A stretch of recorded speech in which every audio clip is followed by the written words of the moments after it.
Hi viewers, welcome back to the Lalitha soft kitchen. ఈరోజు recipe ఏంటంటే carrot rice. దీనికి కావాల్సిన ఇంగ్రీడియంట్స్ ఏంటంటే ఉల్లిపాయ, పచ్చిమిరపకాయలు, నిమ్మకాయ, కొత్తిమీర, సాంబార్ పొడి, జీడిపప్పు, యాలకులు, లవంగాయలు, దాల్చిన చెక్క, బిర్యానీ ఆకు, కొబ్బరి పొడి, క్యారెట్ తురుము, బాయిల్డ్ రైస్.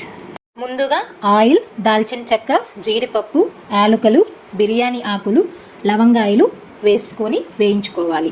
ఇవన్నీ వేగిన తర్వాత ఆనియన్స్, పచ్చిమిర్చి, కరివేపాకు వేసి వేయించుకోవాలి. ఇవి కూడా వేగిన తర్వాత క్యారెట్ తురుము వేసి వేయించుకోవాలి.